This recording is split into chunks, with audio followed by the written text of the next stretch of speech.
নবীর শানে কোরআনুল কারীমের 21 নম্বর পারা সূরাতুল আহজাবের 6 নম্বর আয়াতে জানিয়ে দিলেন আন-নাবিয়্যু আউলা বিল মুমিনিনা মিন আনফুসিহিম।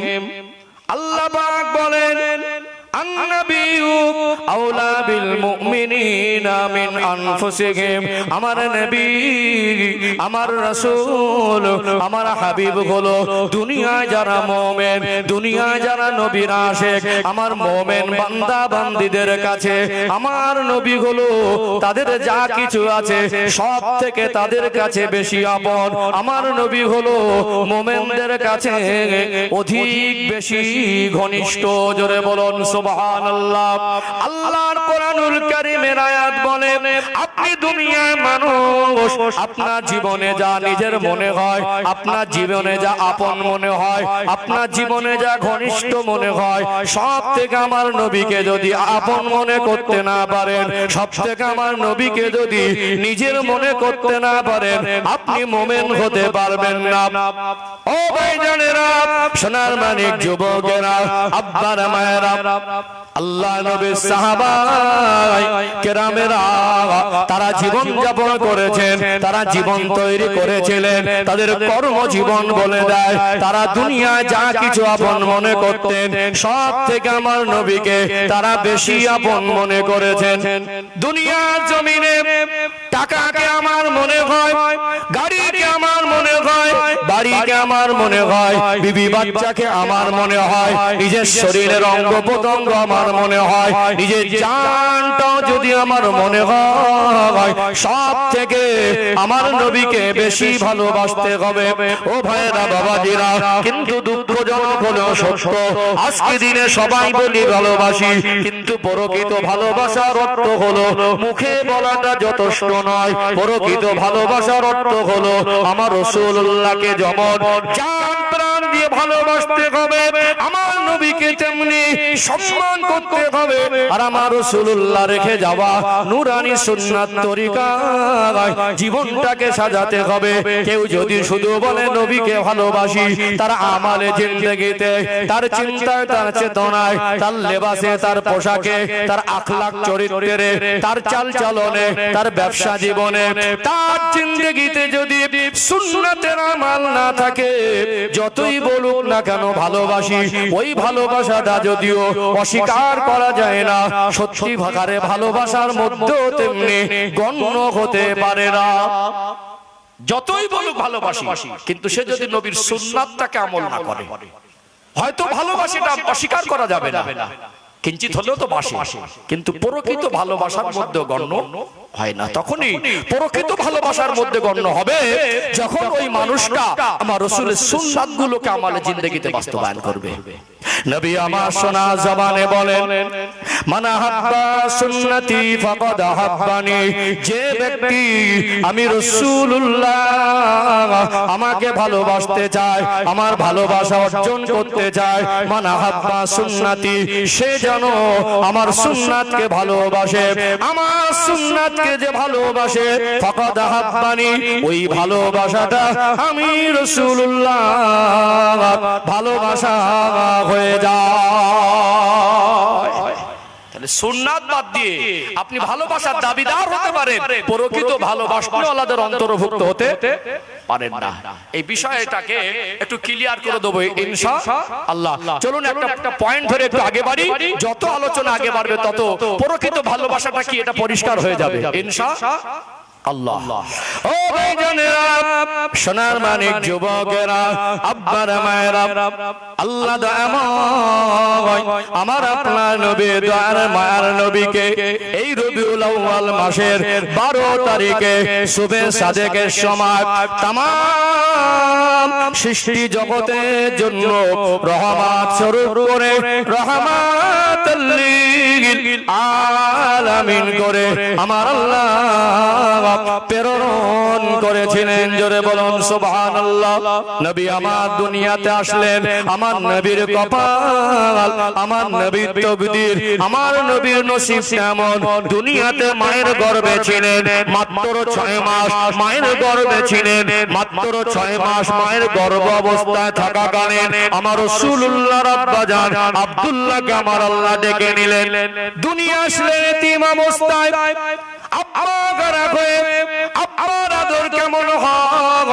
আব্বাকে আব্বা বলে ডাকবে, আমার নবী নসিবে সেটা হলো না। দুনিয়াতে আমার রাসূলুল্লাহ আসলেন মা আমেনার কুড়ে ঘরে 2 সপ্তাহের মতো মা আমেনার কাছে ছিলেন। 2 সপ্তাহ পরে মা আমেনার কাছ থেকে হ্যান্ডওভার হয়ে গেল দুধ পান করার জন্য। আম্মা জান হযরত হালিমাতুস সাদিয়া রাদিয়াল্লাহু আনহার কাছে দিয়ে দেওয়া হলো। আমার রাসূলুল্লাহ জীবনের শিশুকালে শৈশবকালে 4টে বছর আম্মা জান হালিমাতুস সাদিয়া রাদিয়াল্লাহু আনহার কাছে অতিবাহিত হলো। 4 বছর পরে পুনরায় আবার মা আমেনার কাছে আসলেন। নবী আমার তখন কথা বলা শিখলেন, মা মা বলে ডাকতেন মধুর সুরে।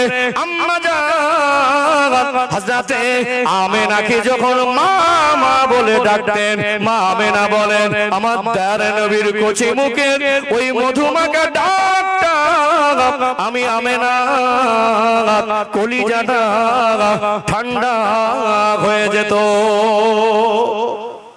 আমি আলোচনা যদি করি বিস্তারিত অনেক সময় দরকার, যেহেতু প্রকৃত ভালোবাসাটাকে যা বোঝানোর জন্য আমি লাইন ধরে যাচ্ছি, এই জন্য ঘটনাগুলো একটু সংক্ষেপে বলে যাচ্ছি, ঠিক করে নেবেন। ভাইজান একটু চেপে গেল বক্সের আওয়াজ, হালকা খুলে দেন, টনটাকে একটু বাড়িয়ে দেন। সুন্দর ছিল, একটু টনটা বাড়িয়ে দেন। ও ভাইজানেরা, সোনার মানিক যুবকেরা, আব্বার মায়েরা, নবী আমার যখন 4 বছর প্লাস বয়স হয়ে গেল, পুনরায় মা আমেনার ঘরে আসলেন হালিমা সাদিয়া রাদিয়াল্লাহু আনহার কাছ থেকে। মক্কার জমিনে ছোট ছোট বাচ্চাগুলো খেলায় মশগুল হয়ে যায়। ছোট ছোট বাচ্চাদের সঙ্গে নবী আমার খেলায় মশগুল হয়ে যায়। সূর্য অস্তমিতর পূর্ব মুহূর্ত, সূর্য ডুবু ডুবু অবস্থা। নবী আমার তখন 4 বছর প্লাস, এভারেজ 5 বছরের মতো বয়স।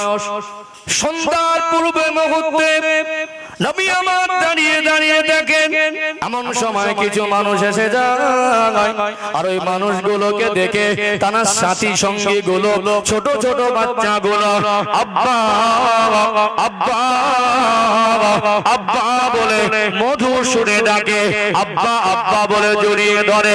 ধুলামাখা বাচ্চাগুলোকে দেখে ওই আব্বা গুলো বুকে জড়িয়ে ধরে ঠোঁটে মুখে চুমা খায়, গায়ে ধুলাবালি ঝেড়ে দেয়, কোলে উঠিয়ে আদর করে নিয়ে বাড়ি যায়। আল্লাহ নবী 1 দিন 2 দিন 3 দিন এমনি করে দেখতে থাকেন। আমার নবীর মনে হয় দুনিয়াতে আব্বা বলে একজন হয়, আব্বা বলে একজন থাকে। আমি মুহাম্মদ সাল্লাল্লাহু আলাইহি ওয়াসাল্লাম, দুনিয়াতে কি আমার আব্বা বলে কেউ নাই, আব্বা বলে কি আমার কেউ নাই। হঠাৎ মনে পড়ে গেল আমার আব্বা যদি থাকে তো আব্বা কোথায়, আব্বা বলে ডাকবো। আমি তো তেমন কাউকে পাই না। চোখ দুটো ছলছল করে যে নবীর নূরানী চেহারা মোবারক দেখলে ক্ষুধা জ্বালা যন্ত্রণাটা নিবারণ হয়ে যেত। নবী আমার ঘরে আসলেন, চোখ দুটো ছলছল করে, চেহারাটা মলিন। আল্লাহ নবী ঘরে ফিরে নিস্তব্ধ অবস্থায় দাঁড়িয়ে মন খারাপ দেখে আম্মা জান হযরতে আমেনা জিজ্ঞাসা করেন, আমার সোনার মানিক এমনি করে কেন মন খারাপ করে দাঁড়িয়ে? মা আমেনাকে বলে, মা আমার কি আব্বা বলে কেউ নাই? মা আমি কি আব্বা বলে কাউকে পাবো না? দুনিয়াতে সকলের আব্বা আছে, আমার আব্বা কোথায়? আম্মা জান হযরতে আমেনা বলেন, আমার সোনার মানিক কলিজার টুকরা বাচ্চা যখন আব্বার কথা মনে করে আব্বার খোঁজ খবর নিত, আমার হৃদয়টা চূর্ণ বিচূর্ণ হয়ে যেত। আজ আমার স্বামী যদি বেঁচে থাকতো, না জানি তিনি কত খুশি হতেন। আমি আমার সোনার মানিক বাচ্চাকে কি বলে সান্ত্বনা দেব? আমার রাসূলুল্লাহকে বোঝাতেন, আমার নবীকে সান্ত্বনা দিতেন, অমনি করে কেঁদো না, মন খারাপ করো না বাবা, চোখের পানি মুছে নাও। একদিন তোমার আব্বা জানের কাছে নিয়ে নিয়ে যাব। ও ভাইজানেরা, সোনার মানিক যুবকেরা, আব্বার মায়েরা, আমার রাসূলুল্লাহর বয়সও বাড়তে থাকে। 6 বছরের মতো বয়স নবীজির দাদু আব্দুল মুত্তালিবের কাছ থেকে পারমিশন নিয়ে আম্মা জান হযরতে আমিনা বিবাহ বন্ধনে আবদ্ধ হয়েছিলেন। 6 বছর পার হয়ে 7 বছরের কাছাকাছি হয়ে গেল, এখনো পর্যন্ত বাপের বাড়ি যাওয়ার সুযোগ হলো না। শ্বশুরের কাছ থেকে অনুমতি চাইলেন, আমি আমার বাপের বাড়িতে যাব। আম্মা জান আমিনার বাবার বাড়ি অর্থাৎ আমার নবীর নানুর বাড়ি হলো মদিনা শরীফ। মদিনাতে বাপের বাড়ি গেলেন, আমার রাসূলুল্লাহ নানার যে আদর পাবেন সেটা আমার নবীর নসিবে হলো না। নবী আমার মায়ের সঙ্গে নানার বাড়ি যাওয়ার পরে খবর শুনলেন, আমিনা গিয়ে খবর পেলেন যে আল্লাহ নবী নানা জান হযরত আমিনার আব্বা আব্দুল ওয়াহাব জুহরি তিনিও মারা গেলেন। একটা মায়ের জীবনে কত কষ্ট দেখুন, গর্ভে বাচ্চা, এই অবস্থায় স্বামী চলে গেলেন, শ্বশুর কিছুটা সাহারা হলো। প্রায় 7 বছরের কাছাকাছি, এতটা লং টাইম শ্বশুর বাড়িতেই ছিলেন। স্বামীর আদর থেকে তো সেই নসিব হয়নি, বঞ্চিত। অনেকদিন পরে দুঃখ ভরা মন নিয়ে মনে করেছিলেন যে বাড়িতে গিয়ে একটু আব্বার আদরটা পাবো। খবর শুনলেন, বাড়ি গিয়ে মদিনায় গিয়ে যে বাপের বাড়িতে খবর শুনলেন মা আমিনার আব্বা জান ইন্তেকাল করেছেন। 1 মাস মতো বাপের বাড়িতে ছিলেন, কেঁদে কেঁদে দিনরাত পার করতেন। আমার নবী যে বারবার আব্বার খোঁজ করে, আমার রাসূলকে বললেন যে আব্বার কাছে নিয়ে যাব। ওই কথার ওয়াদাটা রাখার জন্য মনে করলেন যখন মক্কায় ফিরে যাব আমার স্বামীর কবরটা অনুসন্ধান করে একটু জিয়ারত করতে যাব। আল্লাহর নবীকে সাথে নিয়ে, উম্মে আয়মানকে সাথে নিয়ে আম্মা জান আমিনা মক্কার পথে ফিরে আসার পথে মাকামে আবওয়া নামক জায়গার অনুসন্ধান করে নবীজির আব্বা জান আব্দুল্লাহ হুজুরের কবরের পাশে দাঁড়িয়ে গেলেন। ও ভাইজানেরা, সোনার মানিক যুবকেরা, আব্বার মায়েরা, নবী আমার 6 বছরের বাচ্চা এতিম আব্বা গারা আমার দয়ার নবী আব্বা জানের কবরের ধারে দাঁড়িয়ে গেলেন। মামিনা তার স্বামীর কবরের ধারে দাঁড়িয়ে আর চোখের পানি ধরে রাখতে পারেন না, টপ টপ টপ টপ করে ওই মরু ময়দানে স্বামীর কবরের কাছে দুটা চোখ থেকে পানি টুসা গড়িয়ে যায়। কেঁদে কেঁদে বলেন, আমার সোনার মানিক, এটাই তোমার আব্বার কবর। আর আব্বার খোঁজ খবর করলে আমি যে তোমার আব্বাকে দেখাতে পারি না। তোমার নসিবটা এমন, তোমার কপালটা এমন, আমার আল্লাহ আমার গর্ভে রাখা অবস্থায় তোমার আব্বাকে ডেকে নিয়েছে। এটাই তোমার আব্বার কবর। নবী আমার 6 বছর বয়স আব্বা জানের কবরের ধারে দাঁড়িয়ে দাঁড়িয়ে মধুর সুরে, করুণ সুরে কেঁদে কেঁদে ডাকে, আব্বা আব্বা আব্বা।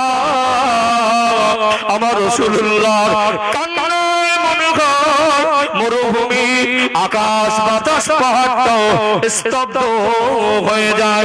মা আমিনা কাঁদে, উম্মে আয়মান কাঁদে। ওই মরু ময়দানে আব্দুল্লাহ হুজুরের কবরের ধারে দাঁড়িয়ে দাঁড়িয়ে এমন সময় আম্মা জান হযরত আমিনা তিনি ব্যথা যন্ত্রণা অনুভব করছেন। বুকের যন্ত্রণা শুরু হয়ে গেল।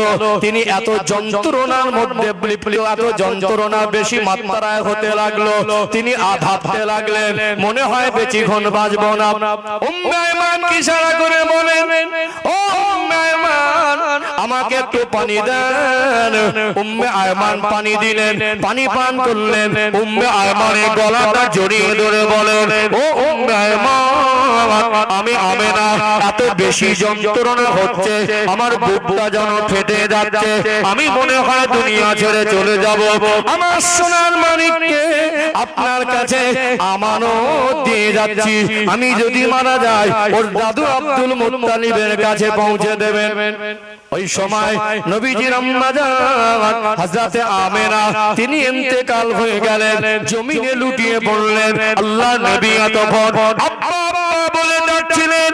বলুন তো দেখি, কোন মরা মানুষের কবরের ধারে দাঁড়িয়ে আব্বা আব্বা বলে ডাকলে কি কবর থেকে ডাকের আওয়াজ আসে? দেখি দেখি আব্বার কোনো আওয়াজ পেলেন না। এবারে মায়ের গলা জড়িয়ে ধরলেন। 6 বছর বয়স, মা যে মারা গেলেন নবী আমার প্রাথমিকভাবে বুঝতে পারেন নাই। আম্মে আয়মান বুঝতে পারছেন আমেনার শ্বাস প্রশ্বাস বন্ধ হয়ে গেছে। বাচ্চাকে কি করে বোঝাবে? আল্লাহ নবীর ওই করুণ জীবনের ঘটনা স্মৃতিটা নবী আমার জীবনে ভুলতেন না। এত কান্না কেঁদেছিলেন, এত রোনাজারি করেছিলেন, ওই কষ্টের স্মৃতিটা আল্লাহ নবী ইন্তেকালের আগ মুহূর্ত পর্যন্ত ভুলতেন না। নবী আমার যতবার হায়াতে থাকা অবস্থায় মদিনা থেকে মক্কার পথে এসেছেন, প্রত্যেকটা বারে ওই আবওয়া নামক জায়গায় আব্বা জানের আম্মা জানের কবরের ধারে দাঁড়িয়ে এমন ভাবে কাঁদতেন, ডুকরে ডুকরে কাঁদতেন।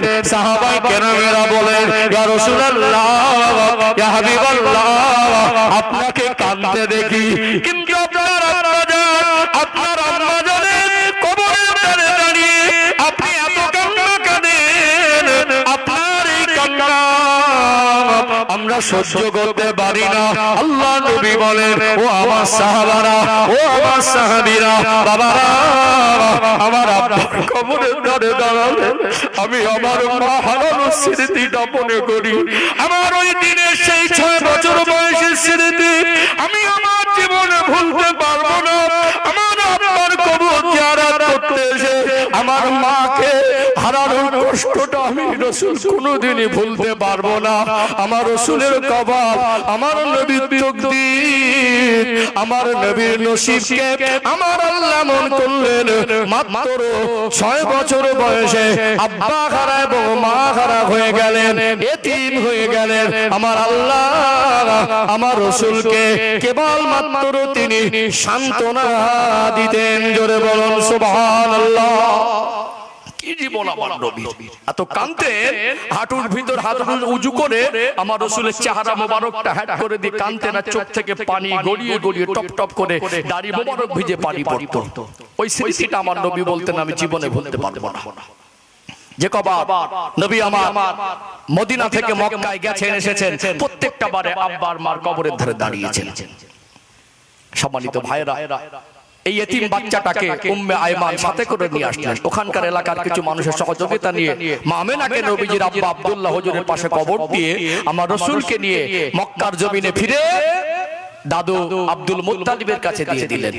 দাদু একটা সাহারা হয়ে দাঁড়ালো, যেহেতু মাও নেই আব্বাও নেই। আর নবীজির আব্বারা মোট ছিলেন 10 ভাই। নবীজির আব্বারা মোট ছিলেন 10 ভাই। তারপরও দাদুই দেখভাল করত। নবীজির দাদু আব্দুল মুত্তালিব তদানীন্তন সময়ে কাবা শরীফের মতো খুব জ্ঞানী এবং বিচক্ষণী মানুষ ছিলেন। তার বয়স 82 বছরের মতো। তিনি ভাবলেন, মনে হয় আর বেশি দিন আমি বাঁচবো না, তো আমি যদি মারা যাই এই এতিম বাচ্চাটাকে কে দেখভাল করবে?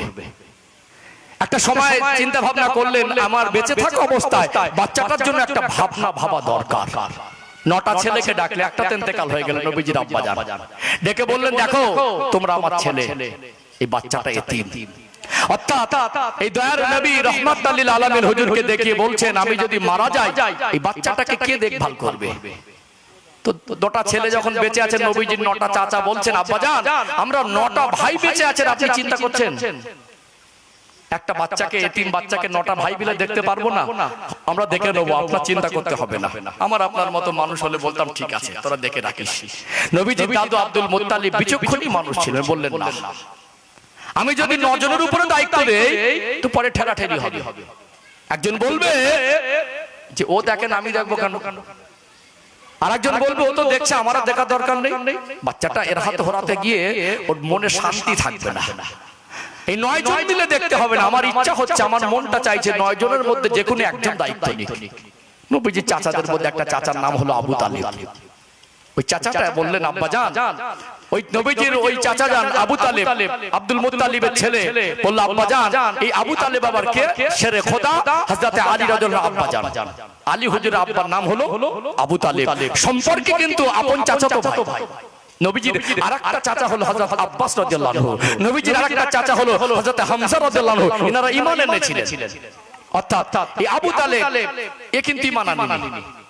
নবীজির এই চাচা আবু তালিব বলল, আব্বা জান আপনি যতদিন হায়াতে আছেন আপনার এই পোতাটাকে দাদু ভাইটাকে আঁকড়ে রাখছেন ঠিকই, তো আপনি ইন্তেকালের পরে আপনাকে চিন্তা করতে হবে না, কোনো ভাইকেও দেখার প্রয়োজন হবে না, আমি আমার সন্তানের মতো করে একাই ওকে দেখভাল করব। নবীজি দাদু একটু নিশ্চিন্ত হলেন।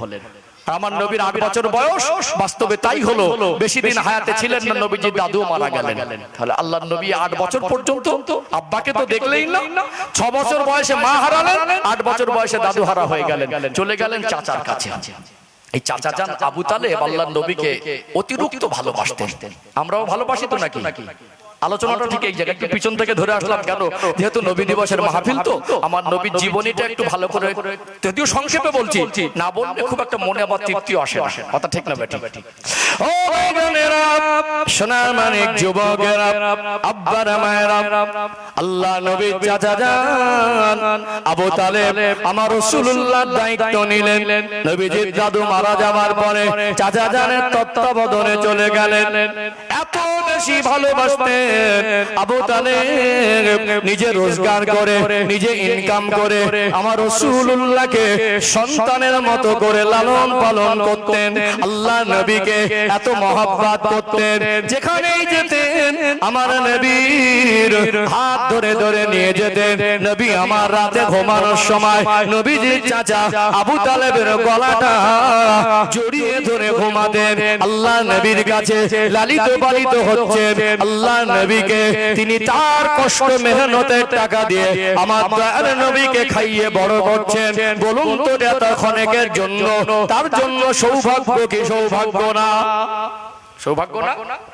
এত বেশি ভালোবাসতেন, নিজের সন্তানের মতো করে নিজের ইনকাম করা পয়সা দিয়ে লালন পালন করছেন। এই ভালোবাসা ছিল কি ছিল না? ওই ভালোবাসা দিয়ে নাজাত পাবে? ঈমান আনেনি, কলেমা পড়েনি। তাহলে আমাদের সঙ্গে আবু তালেবের একটা বড় পার্থক্য, সে কলেমা পড়িনি, আমরা কলেমা পড়েছি। কিন্তু আবু তালেব, আমরা যে যারা শুধু বলি মুখে ভালোবাসি ভালোবাসি, ভালোবাসি বলবো সুদও খাবো, ভালোবাসি বলবো মদও খাবো, ভালোবাসি বলবো গাঁজাও খাবো, ভালোবাসি বলবো লোককে ঠকাবো, ভালোবাসি বলবো জমিরাল ঠেলবো, ভালোবাসি বলবো মিথ্যাও বলবো। এই ভালোবাসা দিয়ে কিনা যা পাওয়া যাবে? জীবনের পরিবর্তনটাও দরকার আছে না? আছে না? নবীজির চাচা 4 বছর লালন পালন করলেন, নবীজির বয়স হয়ে গেল 12 বছর। ভালোবাসাটা মাত্রাটা কত বেশি একটু বোঝায়, আর একটু ক্লিয়ার হয়ে যাবে ইনশাআল্লাহ। তো সেই সময়, তদানীন্তন সময় মক্কার মানুষের একটা কাজ ছিল। তখনকার দিনের ইনকাম অফ সোর্স, কিছু মানুষের মূল ইনকামের রাস্তা ছিল ব্যবসা করা। মক্কা শহর থেকে মাল নিয়ে শামে চলে যেতেন, ওখানে গিয়ে বিক্রি করলে অনেক বেশি টাকা লাভ হতো।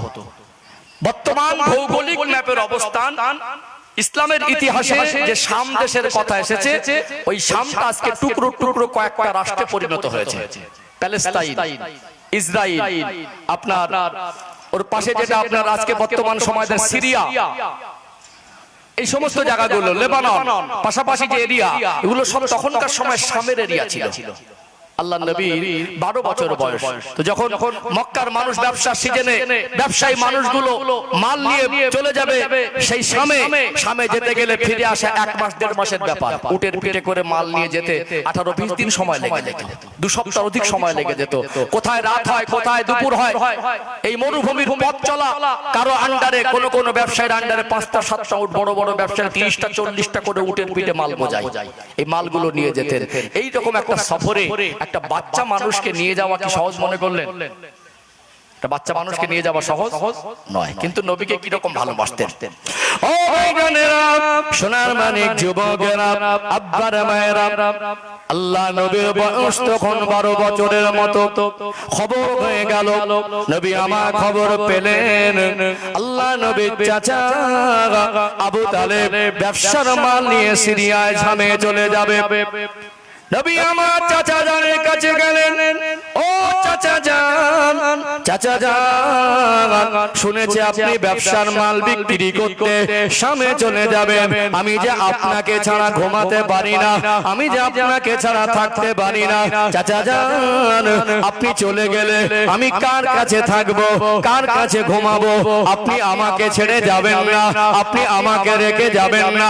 আল্লাহর নবীর নূরে চোখের পানি দেখে চাচা আবু তালেব এত বেশি ভালোবাসতো, এত বেশি মহব্বত করতো। আমার নবীকে বলতে লাগলেন, ও ভাতিজা মুহাম্মদ সাল্লাল্লাহু আলাইহি ওয়াসাল্লাম, মন খারাপ করো না। তুমি যেমন আমাকে ছেড়ে থাকতে পারো না, তুমি যেমন আমাকে ছেড়ে থাকতে পারবে না, তুমি যেমন আমায় ভালোবাসো, আমি তোমার চাচা আবু তালেব, আমিও তোমায় ভালোবাসি, আমিও তো তোমাকে ছেড়ে থাকতে পারবো না। অমনি করে কেঁদো না, আমি তোমার চাচা আবু তালেব, আমি কথা দিলাম সামনে যদি মাল বিক্রি করতেও যাই তোমাকে সাথে করে নিয়ে যাব। যদিও যাই, একটু ভাবুন তো, আমাদের নিজের বাচ্চা হলে আমরা নিয়ে যেতাম? যেদের একটা লিমিট থাকে। আপনি 2 মাসের জন্য 1 মাসের জন্য লম্বা সফরে যাচ্ছেন একটা ব্যবসার মাল নিয়ে, আর আপনার নিজের 12 বছরের সন্তানটা যদি জেদ ধরে আব্বার সঙ্গে যাব, ওই জেদ থেকে প্রাধান্য দেবে? ওর কান্না, ওর জেদের কোনো মূল্য কেউ দেবে না। তারপরে আজকে দিনের সফর, তখনকার সফর কিন্তু এক না। আজকে সফরে আমরা এসি গাড়ি ব্যবহার করি, আজকে সফরে আমরা পার্সোনাল ভাড়া গাড়ি করি, আজকে সফরে অল্প সময়ের মধ্যে অনেক দূর দূরান্ত যাওয়া যায়, বিমান যোগে আমরা এক জায়গা থেকে আরেক জায়গায় যাই। ছোট বাচ্চাকে সম্ভব হলে নিয়েও যাওয়া যায়, কিন্তু তখনকার সময়ে ওই ছোট বাচ্চাকে নিয়ে মরুভূমির পথ চলা, লুহ হাওয়া, যখন মরুভূমিতে প্রবল ঝড় উঠতো, এক তো আমাদের এখানকার ওয়েদারের টেম্পারেচার আর মক্কা মদিনার টেম্পারেচার কিন্তু এক নয়। আমাদের এখানে খুব বেশি বেশি গরম হলে 37, 38, 39, 40 ছুঁই ছুঁই, তাই একেবারে দম যায় যায় অবস্থা খুব যখন গরম পড়ে গ্রীষ্মকালে। কিন্তু মক্কা মদিনায় কখনো কখনো ওই সমস্ত এরিয়ায়, মরুভূমি পাহাড়ি এলাকায় তাপমাত্রা এত ডিগ্রি সেলসিয়াস হয় 45, 46, 47 পর্যন্ত হয়ে যায়। কত বেশি! এরকম একটা গরমে কোথায় মরুভূমিতে আমাদের চতুর্দিকে পানি, গাছপালা, ছায়া, মরুভূমি এলাকাতে তেমন গাছপালা ছায়াও খুব একটা অনুসন্ধান করে পাওয়া যেত না। কোথাও গেলে একটু কূপের খোঁজ করে পানি নিলে আগামী এই রাস্তায় কখন কোথায় কূপ পাবো, কোথায় ছায়া পাবো, একটা মরু ময়দানে সন্ধ্যা হলো তো ব্যবসায়ীরা তাঁবু ফেলে দিল, ওখানেই রাতটা পার হলো। কিছু রান্না বান্না করলো, খাওয়া দাওয়া করলো, আবার চলতে থাকলো। কোথাও দুপুরবেলা একটা ছায়া পেলো, কিছুক্ষণ রেস্ট নিল। কোথাও একটা পানির অনুসন্ধান হলো, মশকে করে 2-3 দিন যাতে চলে ভালো করে, উটের পিঠে করে পানিগুলো বোঝাই করে নিল। রাস্তায় যেন বিপদমুক্ত থাকা যায়। আর মাঝে ভাবে মরুভূমিতে ওই লৌহ হাওয়া, উত্তপ্ত বালু আর হাওয়া মিশে, ওই বালি মিশ্রিত হাওয়াটা খুব দ্রুত বেগে আসতো। ওই সময় মরু জাহাজ উটকে বলা হয়। এই উট প্রাণীটাও বালুর ভিতরে মাথা ঢুকিয়ে দিয়ে বসে বসে তো সেই জায়গায় একটা বাচ্চাকে নিয়ে যাওয়া কতটা সেফ, কতটা নিরাপদ? এটা তো নিরাপদের নিশ্চয়তা নেই, খুব কঠিন। আজকে দিনে আমরা যারা এখানে আছি, আমাদের নিজের সন্তান হলে কখনোই আমরা নিয়ে যেতাম না। যে কি বলছো, যেদের একটা লিমিট থাকে, যেদের একটা ব্যাপার থাকে, যখন যেটা জেদ করবে তো মানে অযৌক্তিক জেদ। আল্লাহর নবী বললেন, চাচা যান, আপনাকে ছেড়ে আমি থাকতে পারবো না। এত বেশি ভালোবাসতেন নবীজি চাচা আবু তালেব। বললে, বাবা তুমি যেমন আমায় ভালোবাসো, আমিও তোমাকে ভালোবাসি। তোমার এই সোনার চাঁদ মুখটা না দেখলে আমারও ভালো লাগে না। জোরে বলবেন না? আমার রাসূলের কি চেহারা মোবারক আল্লাহ দিলেন। আমার রাসূল যখন একটু মুস্কে হাসতেন, ওই দাঁতগুলা মুক্তার দানার মতো জ্বলতো। জোরে বলবেন না? আমার নবী যখন ঘেমে যেতেন, ওই ঘামগুলো ফোঁটা ফোঁটা হয় রাসূলুল্লাহ নূরানী চেহারায়, নূর চমকাতো। জোরে বলবেন না? চিক চিক চিক চিক করতো। সে রহমতের নবীর দিকে দেখলেই একটা মায়া অন্তরে তৈরি হয়। সে রাসূলকে দেখলেই ক্ষুধার জ্বালা নিবারণ হয়ে যায়। আমার নবীর কথার ভিতরে এত বিষ্টতা, এত মধুরতা, এত মাধুর্য, এত মায়াপূর্ণ ছিল। সাহাবারা বলতেন, দুঃখ, কষ্ট, বেদনা, ডিপ্রেশন, দুশ্চিন্তা কিছুই ভালো লাগতো না। কি করি, কোথায় যাই, কোথায় গেলে সান্ত্বনা পাবো, কোথায় গেলে মনে শান্তি আসবে? মন খারাপ হলে ছুটে ছুটে আমার নবীর কাছে আসতেন, নবীকে সে সালাম দিতেন, আল্লাহর নবীর পাশে বসতেন। দুটো একটা কথা বলতে বলতে এমন হয়ে যেত, সাহাবারা বলতেন, যত কঠিন দুঃখ নিয়ে নবীর কাছে গেছি, আমার রাসূলের পাশে বসে দুঃখ বেদনা সব মনের মধ্যেই নিবারণ হয়ে গেছে। যারা বলবেন না, ও ভাইজানেরা, সোনার মানিক যুবকেরা, আব্বার মায়েরা, কাফেলা রওনা হবে শামের উদ্দেশ্যে। কাফেলা সব ব্যবসায়ীরা তৈরি হয়ে গেল। সকাল বেলা রওনা হবে সব ব্যবসায়ীরা মক্কা কাবা ঘরের সামনে এসে জমা হয়ে গেল। ওখান থেকে তারা রওনা হতেন। আল্লাহর নবী সেদিন অত্যন্ত আনন্দের সঙ্গে ভালো পোশাক পরে ওই ব্যবসায়ী কাফেলা শামের উদ্দেশ্যে যাবে, চাচা জানের সঙ্গে যাবে। আমার নবী আনন্দ করে ঘোরাঘুরি করে। ব্যবসার মানুষেরা ওখানে এসে জমা হয়ে আমার রাসূলুল্লাহকে দেখে কিছু কিছু ব্যবসায়ী বলে, আবু তালেব যখনই দেখি কোথাও যাও বাচ্চাটাকে নিয়ে যাও, আজকেও কি তুমি মুহাম্মদ সাল্লাল্লাহু আলাইহি ওয়াসাল্লাম এই ছোট বাচ্চাকে নিয়ে যাবে? এই কথা শোনার পরে যখন ব্যবসায়ীর সাথে সঙ্গীরা আমার রাসূলুল্লাহ চাচাকে এই কথা জিজ্ঞাসা করে, ও আবু তালেব এই বাচ্চাটাকে কি তুমি নিয়ে যাবে? এই কথাটা শুনে আমার নবীর মনে হলো, যারা আমার চাচা জানের সাথী সঙ্গী তারা যে আমাকে নিয়ে এমন কথা বলে, হয়তো আমার চাচা জান আমাকে রেখে চলে যাবে। নবী আমার আবার বলেন, চাচা জান, ও চাচা জান, আপনি কি আমায় রেখে যাবেন? আপনি কি আমায় নিয়ে যাবেন না? নবীজির চাচা আবু তালেব এত বেশি ভালোবাসতেন, আল্লাহ নবীকে বলেছিলেন, ও বাবা মুহাম্মদ মন খারাপ করো না, আমি কথা দিলাম আমি তোমাকে সাথে করে নিয়ে যাব। যখন সাথী সঙ্গীরা বলছে আজকে নিয়ে যাবে, আর আল্লাহ নবী বলছে চাচা জান আমাকে কিন্তু রেখে যাবেন না। যে আবু তালেব বলল যে আমি তোমাকে নিয়ে যাব, ব্যবসার সাথী সঙ্গীরা বলছে, আবু তালেব তুমি একটা জ্ঞানী মানুষ, বিচক্ষণী মানুষ, একটা পুরনো ব্যবসায়ী মানুষ, এটা তোমার জীবনের প্রথম সফর না যে তোমাকে বোঝাতে হবে। তোমার কি মাথা খারাপ হলো নাকি? এই বাচ্চাটাকে তুমি নিয়ে যাবে বলছে লম্বা সফরে, কি করে হয়? তো আল্লাহ নবীকে জড়িয়ে ধরে বলেছিলেন, যেটা হয় হবে, আমি ওকে নিয়েই যাব। জোরে বলুন। তাহলে ভালো বাসতেন না কম বাসতেন? বেশি বাসতেন না। এইবারে উটের পিঠে সব মাল বোঝায়, উটের পিঠে সাবার হয়ে উটগুলো রওনা দেবে। আল্লাহর নবী চাচা যান উটের পিঠে উঠে বললেন, আমার রাসূলকে বললেন, বাবা উঠে ভালো করে আমাকে ধরে বসো। অনেক সময় ছোট বাচ্চাকে মোটরসাইকেলের পিছনে বসিয়ে দিয়ে আপনি ধরে ধরে বসো। উটগুলো উঠবে, উটগুলো রওনা দেবে শামের উদ্দেশ্যে।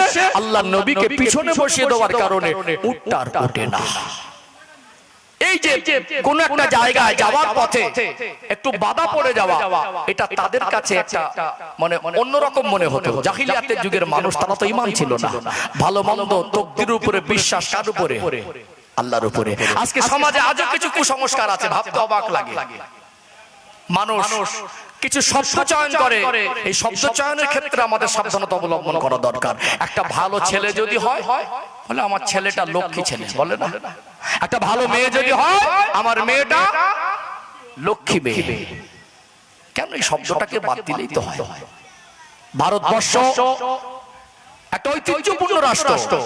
এই দেশের কালচার, বিভিন্ন ভাষাভাষীর মানুষ, বিভিন্ন ধর্মাবলম্বীর মানুষের বসবাস। যে যার ধর্ম ব্যক্তি স্বাধীনতা পালন করে। আমরা প্রতিবেশী হিসাবে হিন্দু, মুসলমান, জৈন, খ্রিস্টান মিলেমিশে আছি না নেই?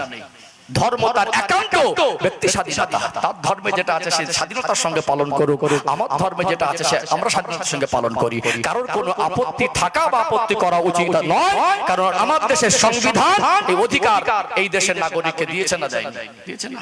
রাম, সীতা, রাবণ, লক্ষণ, লক্ষ্মী এগুলো হিন্দু ভাইদের দেবতা। কথা ঠিক না বেটি?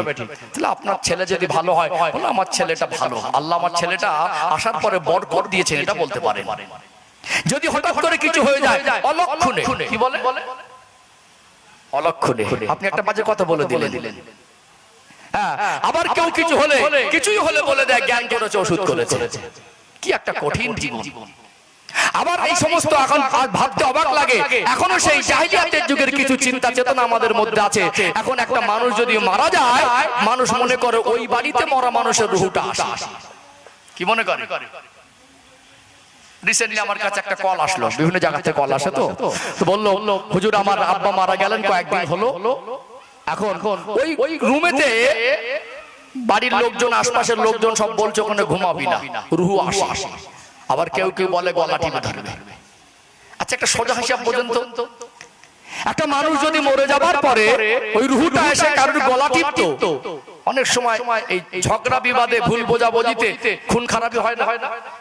অনেক সময় শত্রুতা করে একজন আরেকজনকে মার্ডার করে না? তাহলে মরণের পরে যদি একটা রুহু এসে কারোর গলা টেপার শক্তি রাখতো, আল্লাহ যদি সুযোগ দিতেন, তাহলে একজন আরেকজনকে রাতের অন্ধকারে মার্ডার করেছে, কেউ না জানলে সে তো জানে কে তাকে মার্ডার করছে। তাহলে সর্বপ্রথম মরে যাবার পরে ওই রাত্রিরে যে তাকে মার্ডার করেছে তার গলাটা আগে টিপতো না? কি মনে হয়? তার গলাটা আগে টিপতো। এখনো আমাদের কিছু কিছু মানুষের ধারণা রুহ আসে, এগুলো এই সমস্ত ধারণাগুলো শরিয়াত ইসলামে রাখা জায়েজ নয়। রুহ দুটো জায়গা, আলা ইল্লিন আস-সিজ্জিন। যারা আল্লাহর নেক বান্দা হবে তাদের রুহটা, যারা জান্নাতি রুহ হবে, যারা নেক বান্দা জান্নাতের হকদার হয়েছেন, জান্নাতে যাবার মতো আমল করেছেন, ইন্তেকালের পরে আল্লাহ তাদের রুহটাকে সম্মানী শান্তির জায়গা রেখে দেন, ওটা আলা ইল্লিনে জায়গা দেন। যারা নাফরমান হবে তাদের রুহটাকে আল্লাহ সিজ্জিনে, আল্লাহ কষ্টদায়ক জায়গায় রেখে দেন। এবং আল্লাহ নবী বললেন কবরের আযাবটাও সত্য, নেককারের কবরটাকে আল্লাহ জান্নাতের টুকরা বানিয়ে দেন এবং নাফরমানের কবরটাকে আল্লাহ জাহান্নামের টুকরা বানিয়ে দেন।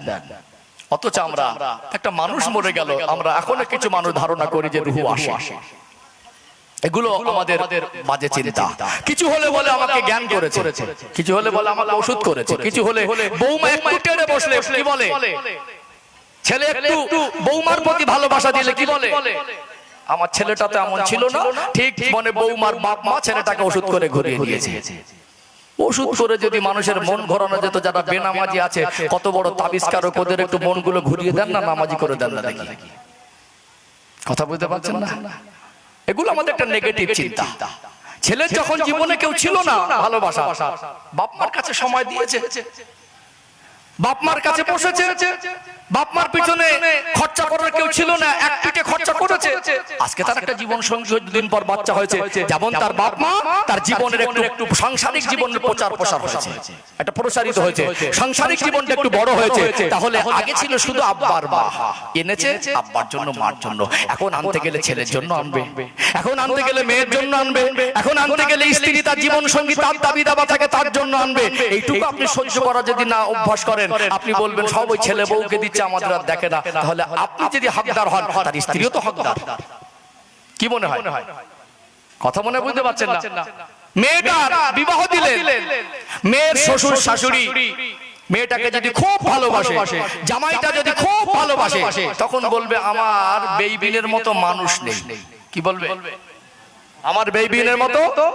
মেয়ের প্রত্যেকটা আবদার যদি জামাই পূরণ করে, জামাইকে বলবে সোনার জামাই। কিন্তু বৌমার আবদার ছেলে যদি পূরণ করে, তখন বলবো ও সৎ করেছে না, বউটা বউর মানে ছেলেটা তার বউর কাছে বিক্রি হয়ে গেছে।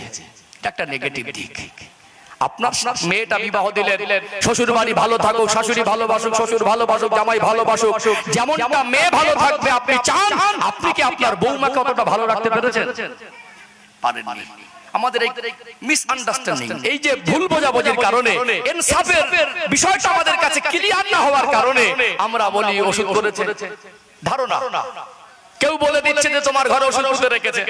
আরে ভাই, ওষুধ পুঁতে রেখেছে কোথায় সে যদি বলতে পারে, তো এত তদন্ত করার দরকার ছিল না। কে মার্ডার করে সেটাও তো বসে বসে বলে দিতে পারত। ছিল কিছু মানুষ, আধ্যাত্মিক জগতের মানুষ, ইলমে তাসাউফের জ্ঞান যাদের মধ্যে ছিল, কাশফুল কুবুরে আমল যাদের মধ্যে ছিল, তারা কাশফুল কুবুর হালাতে উপলব্ধি করতেন। যারা এই যোগ্যতা অর্জন করেছিলেন কাশফুল কুবুর হালাতে আধ্যাত্মিক কিছু বিষয় উপলব্ধি করতেন, তারা শুধু তাবিজের ব্যবসা খুলে বসেনি, তারা আল্লাহর ওলি বানানোর কারখানা খুলেছিলেন। জোরে বলুন। কথা বুঝতে পারছেন? একান্ত যদি তাবিজ দিতে হয়, যারা হাক্কানি আলেম, যারা পাঁচ ওয়াক্ত নামাজি, যারা বিশেষ করে মসজিদের ইমাম, তাদের সোহবাতে যাবেন, ঝাড়ফুঁক করবেন, শরীয়ত মোতাবেক তাবিজ নেবেন। তবে ওই তাবিজের কারখানায় গিয়ে কেউ বলে দিল তোমার মেয়ের গুণ করেছে, ছেলের জ্ঞান করেছে, ওই জায়গায় ওষুধ পুঁতে রেখেছে, এই সমস্ত ধারণা নিয়ে একেবারে আপনার পরিবারের মধ্যে একটা অশান্তি বেঁধে যায়। এই সমস্ত জিনিসগুলো থেকে আমাদের পবিত্র হওয়া দরকার আছে। আছে না? নেই? আছে না? একটা হঠাৎ একটা বিপদ আসলো, দোষ দিয়ে দিলেন একজনকে, এর জন্য হয়েছে অলক্ষণে। আমি যে কথাটা বলছিলাম মনে আছে তো আপনাদের? কথা ছেড়ে গেছে মনে আছে তো?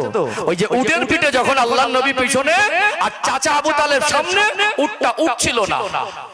মক্কার মানুষ, ব্যবসায়ী কাফেলারা বলছে যে দেখছো তো, বারবার বলছিলাম বাচ্চাটাকে নিও না, এখন তোমার উটটাই ওঠে না। যাওয়ার সময় বাধাটাকে ওরা শুভ লক্ষণ, ওদের ভাষায় ওরা শুভ লক্ষণ মনে করতো না। কোনো কাজে বাধা পড়া, শুভ অশুভ কিছু নেই, হালাল পথে চলতে হবে। বিপদ মুসিবত আসলে ডাকতে হবে কাকে? আল্লাহকে। অথচ আমরা দোষ ঠেলে দেই তোর জন্য হয়েছে। কার জন্য? তোর জন্য। এই সমস্ত এই কথাগুলো পয়েন্ট এসেছে বলে দুটো একটা কথা বলে দিলাম। এগুলো দরকার ছিল কি ছিল না? ছিল না? আলোচনা বুঝতে পারছেন? একটু ঝিমানো ঝিমানো ভাব, এত মানুষ একটু তাকবীর দেন তো না। আর এই তাকবীর মাশাআল্লাহ, ভালো চার্জ আছে। আরেকটা আওয়াজ দেন নারে তাকবীর, আরেকটু প্রাণ ভরে আওয়াজ দেন নারে তাকবীর। সিলসিলায়ে হক মুজাদ্দিদে জামান হিজবুল্লাহ বিশ্ব নবী দিবস, নারে তাকবীর। আলোচনা মগজে ঢুকছে তো? ঢুকছে তো? ও ভাইজানেরা, সোনার মানিক যুবকেরা, আব্বারা মায়েরা, নবী আমার উটের পিছনে উঠে বসে চাচা জানকে জড়িয়ে ধরলেন। আল্লাহ নবীর বয়স তখন 12 বছরের মতো। উটের লাগামটা ধরে টানে, উট আর উঠে দাঁড়ায় না, উট আর চলে না। আবু তালেবের সাথী সঙ্গীরা বলতে লাগলেন, দেখো দেখো, তোমাকে আমরা মানা করেছিলাম, এই বাচ্চাটাকে সঙ্গে নেওয়ার কি প্রয়োজন? যাওয়ার মুখে বাধা, এতে তারা অনেক অসন্তুষ্ট। নবীজির চাচা আবু তালেব তাদের কথাটা তার সেন্টিমেন্টে লেগে গেল। তিনি অত্যন্ত রেগে গিয়ে উটের লাগামটা ধরে টানে, উটটা ওঠে না। তাকে নিয়ে মন্তব্য করে, সেটা তার কাছে একটা অধৈর্যের মতো কষ্টদায়ক মনে হলো। চাবুকটা নিয়ে উটের উপরে আঘাত করে। আল্লাহ নবী আমার আল্লাহ শুধু মানুষের জন্য নবী করেন নাই, আমার রাসূলুল্লাহকে আমার আল্লাহ সৃষ্টি জগতের জন্য রহমত স্বরূপ করে, রহমাতাল লিল আলামিন করে আমার আল্লাহ প্রেরণ করেছেন। নবী আমার শুধু মানুষকে ভালোবাসতেন এমন নয়, আল্লাহ নবী হুজুর আমার জীবজন্তুকেও ভালোবাসতেন। আল্লাহ নবীকে আল্লাহ যেমন সৃষ্টি জগতের জন্য নবী করেছেন, আমার নবী আল্লাহ সৃষ্টি মাখলুকের ভাষাটাও বুঝতেন। চলুন এখানে এই পয়েন্টটা একটু ক্লিয়ার করে দেই। উট যখন অত্যন্ত রেগে যায়, এমন একটা বড় প্রাণী, উট পাগলামি করে, মানুষ সহজে তাকে থামাতে পারে না। একদিনের ঘটনা, আল্লাহ নবীর কাছে একজন সাহাবী হুজুর আসলেন, আমার নবীকে সালাম দিলেন, আসসালামু আলাইকা ইয়া রাসূলুল্লাহ, আসসালামু আলাইকা ইয়া হাবিবাল্লাহ। হুজুর আমার উটটা অতিরিক্ত পাগলামি করে, আমার উটটা অতিরিক্ত রেগে আছে, তার পাশে যেতে পারছি না, তাকে ধরতে পারছি না, তাকে থাকার জায়গায় ঢোকাতে পারছি না। আল্লাহ নবী হুজুর আমার তার অভিযোগ উটের বিরুদ্ধে ওই সাহাবীর কথা শুনলেন। এমন সময় দেখতে পাওয়া যায় যে উটটাকে ধরা যায় না, যে উটটার পাগলামি থেকে পাশে যাওয়া যায় না, যে উটের বিরুদ্ধে আমার রাসূলুল্লাহর কাছে নালিশ করে। ওই উটটা আস্তে আস্তে এসে আমার রাসূলুল্লাহ নূরানি কদমে মাথাটা নত করে দিয়েছে। জোরে বলুন সুবহানাল্লাহ। উট জানো তার ভাষায় আমার নবীকে কি জানো বলে? আল্লাহ নবী বলেন, ও বাবা সাহাবী, বলো বলো, তুমি যে উটের বিরুদ্ধে নালিশ করেছো, তোমার উটটাও তো তোমার বিরুদ্ধে নালিশ করে। আল্লাহ নবীকে উটের ভাষায় বলেন, ইয়া রাসূলুল্লাহ, ইয়া হাবিবাল্লাহ, আমার বয়সটা অনেক বেশি হয়ে গেছে, আমার শরীরটা একটু দুর্বল হয়ে গেছে। যতদিন শরীরে শক্তি পর্যাপ্ত পরিমাণে ছিল, আমার মালিকের ভারী ভারী বোঝা বহন করেছি। ইয়া রাসূলুল্লাহ, ইয়া হাবিবাল্লাহ, আমার বয়স অনেক বেশি, আগের মতো আর বোঝা বহন করতে পারি না। মালিক আমাকে বোঝা চাপিয়ে দেয়, আমার কাছে বড় কষ্ট হয়। আল্লাহ নবী বললেন, ও বাবা সাহাবী, তোমার উটটা তো তোমার বিরুদ্ধে নালিশ করে, উটটা আর বোঝা বলার মতো শক্তিটা শরীরে নেই। এই উটটাকে কে তুমি আমাকে হাদিয়া করে দেবে, এই উটটাকে কে তুমি আমাকে দিয়ে দেবে। আল্লাহ নবীকে বলেন, ইয়া রাসূলুল্লাহ, ইয়া হাবিবাল্লাহ, হুজুর আপনি এই উটটা চাইছেন, আমি আপনাকে আমার জানের থেকেও বেশি ভালোবাসি, এই উটটা আমি আপনাকে হাদিয়া করে দিলাম। আল্লাহ নবী বললেন, আল্লাহ সৃষ্টি জীব, যাও যাও, তোমাকে আজ থেকে আর কেউ বোঝা বহন করার জন্য আর কেউ প্রেসার ক্রিয়েট করবে না, তোমাকে আর কেউ দড়ি দিয়ে আবদ্ধ করবে না। তুমি বাকি জীবন জঙ্গলের দিকে চলে গিয়ে স্বাধীনভাবে জীবন যাপন করো। আল্লাহ নবী আমার আল্লাহ শুধু মানুষের জন্য নবী করেন নয়, আমার নবী আমার আল্লাহ সৃষ্টি জগতের জন্য রহমত স্বরূপ করেছেন। উটের ভাষাটা যেন নবী বোঝে।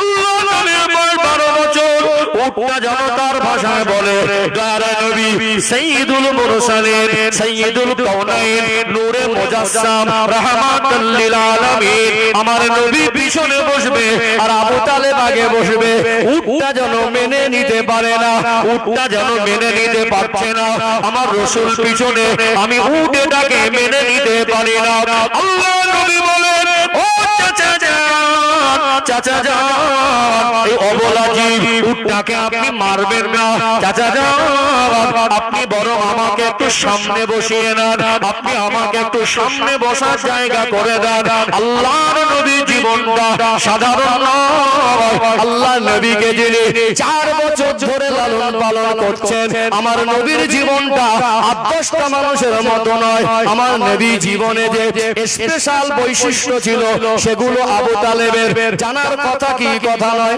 আল্লাহ নবী জীবনটা তো ব্যতিক্রম আবু তালেব বুঝতে পেরে গেলেন এই দয়ার নবী কথাটা মনে হয় গুরুত্ব দিয়ে মানা দরকার যেই নবীকে সামনে বসিয়ে দিলেন উটটাকে আর জোর করতে হলো না উটটাকে কিছু বলতে হলো না আমার রাসূলুল্লাহকে সামনে বসিয়ে দেওয়ার পরে এমনি উঠে দাঁড়িয়ে চলতে শুরু করে দিয়েছিলেন আল্লাহ নবীকে নিয়ে সাওয়ারি করে চলে গেলেন রওনা হলেন বর্তমান ভৌগোলিক ম্যাপের অবস্থান যেটা জর্ডান বলে একটা রাস্তা আছে না জর্ডানের মধ্যে প্রখর রৌদ্রে মরুভূমি উত্তপ্ত কয়েকদিনের সফর করার পরে জর্ডানে যখন পৌঁছালেন আল্লাহর নবী একদিন প্রচন্ড গরমে চাচা জানকে বলছেন চাচা জান খুব কষ্ট হচ্ছে একটু যদি কোথাও ছায় বসতাম একটা 12 বছর বয়স চাচা যান একটু যদি কোথাও আরাম করতাম একটু এরকম সময় কষ্ট হলে পরে হেঁটে চলা পথে কখন একটু ক্লান্তি বোধ করলে একটু ভালো বসার জায়গা বসতে ভালো লাগে না আল্লাহর নবীর কথাটাকে গুরুত্ব দিয়ে খুঁজে খুঁজে একটা গাছ নজরে আসলো ওই গাছের তলায় গিয়ে আল্লাহর নবী বসলেন আমার রাসূলুল্লাহ তার পিঠ মোবারকটা টেক লাগিয়ে গাছে বসেছিলেন আমার নবীর বসার বরকতে গাছের ছোঁয়া লাগার বরকতে আর 1400 বছর পার হয়ে গেল আজকে জর্ডানের বুকে সেই গাছটাকে আমার আল্লাহ আজও পর্যন্ত জীবিত জিন্দা রেখে দিয়েছেন জোরে বলবেন না নারে তাকবীর নারে তাকবীর ফেসবুকে মাঝে মাঝে অনেকে দেখবেন অনেক বৃহৎ একটা গাছের ছবি অনেকে সাহাবী গাছ বলে জর্ডানের মানুষ বলে শাজারাতুম মুবারাকা আমার রাসূলের চাচার সঙ্গে যে 12 বছর বয়সে আমার দয়ার নবী সফর করেছিলেন তার একটা নমুনা আজও আল্লাহ জর্ডানের বুকে জীবিত রেখেছেন জোরে বলবেন না আমার কি রহমতের নবী যে নবী গাছে ছায়া দিয়েছিল আমার রাসূলের পিঠ মোবারক টেক লাগিয়ে বসেছিল ওই ছোঁয়ার বরকতে আল্লাহ তার হায়াতটা তো লম্বা করে দিয়েছেন একটা 1400 বছরের আগের গাছ আপনার আমার এলাকায় আছে আছে নেই 200-400 বছর বাঁচবে কিনা সন্দেহ বড় বড় পুরনো সিরিজ গাছগুলো ওই আপনার বনগা রোডে বেনাপোল যে বর্ডার বনগা রোডে একটু বেশি দেখা যায় যশোর রোড যেটা বাংলাদেশের ওপারেও সেম কন্ডিশন বাংলাদেশে গেছে কিছু কিছু ওই যশোর রোড ধরে এপারে যেমন গাছ ওপারে পজিশন তেমন গাছ তো সেই সময় আমার নবী সেই স্মৃতিটাকে আল্লাহ পৃথিবীর মানুষের মাঝে আজও জীবিত জিন্দা রেখেছেন জোরে বলুন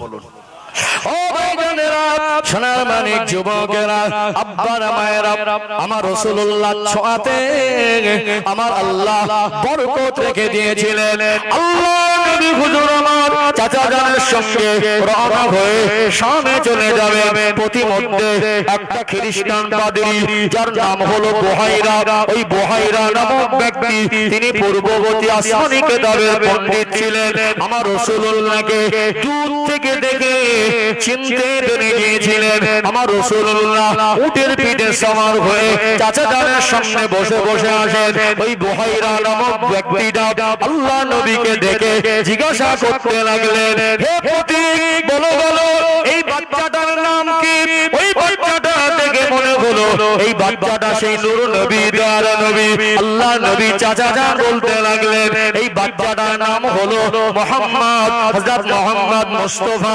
সাল্লাল্লাহু আলাইহি ওয়াসাল্লাম ওই সময় তিনি বললেন তাহলে বাচ্চার নাম যদি মুহাম্মদ হয় এর আব্বার নাম আব্দুল্লাহর মায়ের নাম আমেনা আল্লাহ নবী চাচা একটু আশ্চর্যজনিত হয়ে গেলেন আন্দাজে কেমন করে বলে আব্বার নাম আব্দুল্লাহ মায়ের নাম আমেনা তিনি বললেন তাহলে আপনি কি এই বাচ্চার চাচা হন অবাক হয়ে হয়ে গেলেন। বলে আপনি ঠিকই বলেছেন, আপনি কি করে জানেন? উনি বললেন আমি তাওরাত কিতাব পড়ে দেখেছি, নূর নবীর চেহারা মোবারককে আল্লাহ এত সুন্দর করবে, এমন সুন্দর করে আল্লাহ সৃষ্টি জগতে আমার আল্লাহর কাউকে বানায় নাই। ও ভাইরা বাবাজিরা, আল্লাহ নবীর চেহারা মোবারককে আমার আল্লাহ তো সুন্দর করেছিলেন, যিনি প্রথমবার দেখতেন অবাক হয়ে দেখতেই থাকতেন, মনে মনে করতেন মানুষ এত সুন্দর হয়।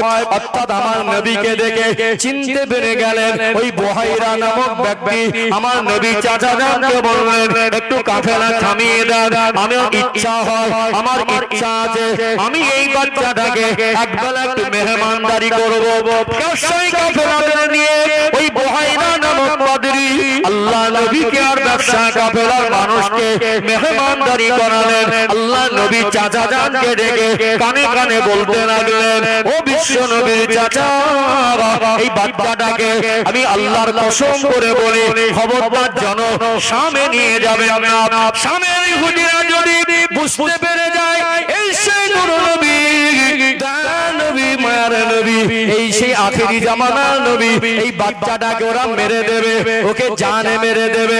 আমি আল্লাহর কসম করে বলি একে শামে নিয়ে যাওয়াটা নিরাপদ হবে না, বরং আপনি যদি ভালো চান আপনাকে এই বাচ্চাটাকে শামে নিয়ে যাওয়া উচিত হবে না। নবীর চাচা আবু তালেব ক্ষণেকের জন্য চিন্তায় পড়ে গেলেন, এতটা মাল নিয়ে আমি চলে এসেছি, আজকে মক্কার জমিন থেকে এতটা রাস্তা অতিক্রম করেছি, এতটা মাল নিয়ে তো ফিরে যাওয়া সম্ভব নয়। আর এখন এই মুরব্বি বুহাইরা নামক পাদ্রী বলছে এরা এই বাচ্চাটাকে নিয়ে শামে যাওয়া বড় কঠিন হবে, তাহলে এখন আমার পথের মধ্যে মনে হয় বড় মুসিবত। কি মনে হবে? মনে হয় বড় মুসিবত। সাথী সঙ্গীরা বলছে দেখো আবু তালেব তোমাকে আগেই মানা করেছিলাম যে বাচ্চাটাকে নিও না। দেখলে তো, দেখো তোমার জীবনের লস লাভ আমাদের জীবনের লস লাভ এক না। তুমি বাচ্চাটাকে নিয়ে যাবে কি যাবে না সেটা তোমার ব্যাপার। আমরা মানা করা সত্ত্বেও যখন তুমি শুনুনি তুমি এখানে বাচ্চাকে নিয়ে থাকবে না সামনে যাবে সেটা তোমার ব্যাপার। তোমার একার জন্য আমরা আমাদের এত টাকা ক্ষতি করতে পারবো না। একটা সময় সিদ্ধান্ত নিল তুমি থাকো আর যাও, আমরা চললাম। কাফেলা আলাদা হয়ে গেল। নবীজির চাচা আবু তালেবের একটু মনটা খারাপ হবে না? হবে না? অনেকের জন্য মনে মনে হলো বাচ্চাটা কি নিয়ে কি বিপদ হলো, আবার মনে সান্ত্বনা দিচ্ছেন না এই রাসূলকে যখনই সাথে করে নিয়েছি আমার জীবনে বিপদ তো আসেনি, বরং রহমত হয়েছে। যেটা বলুন, বরং আমার উপকার হয়েছে। অনেকের জন্য আমার বিপদ হলে এর ভিতরে আমার ভালো আছে। বল ঠিক আছে আমি সিদ্ধান্ত নিলাম তোমরা চলে যাও, আমি আমার এই সোনার মানিক ভাতিজার ক্ষতি হোক এটা আমি চাই না, মাল ক্ষতি হয় হোক। ভালো বেশি বাঁচতেন না কম বাঁচতেন? বেশি বাঁচতেন না কম বাঁচতেন? তখন চিন্তায় পড়ে গিয়ে খ্রিস্টান পাদ্রীকে বলছে যে আমি আপনার কথাটা বিশ্বাস করেই কিন্তু যাই নাই, এখন এত মাল নিয়ে আমি কি করব, ফিরে যাওয়া তো সম্ভব না। তখন খ্রিস্টান পাদ্রী বলল তখন আমার এলাকাটা খুব বড় না, এলাকা একটা গ্রাম্য বাজার আছে, এই গ্রাম্য বাজারে আপনি মালগুলো তুলে দেখতে পারেন বিক্রি হয় কিনা। তিনি দেখলেন লস খাবার থেকে আসল টাকাটা যদি ওঠে তাহলে এই এলাকায় কম বেশি যত যে টাকা হয় বিক্রি করে দিয়ে বাড়ি চলে যাবে। এখন ওই বাজারে গিয়ে দেখলেন ওই এলাকায় তখন মালের টান খুব, ব্যবসা সিজন। সঙ্গে সঙ্গে মাল খোলার সাথে সাথে ওই এলাকার মানুষ বললেন আপনি তো মক্কার ব্যবসায়ী, মালগুলো খুব উন্নত মানের, আপনি যে মালামাল নিয়ে এসেছেন বলুন এই মালামালের রেট কি আছে।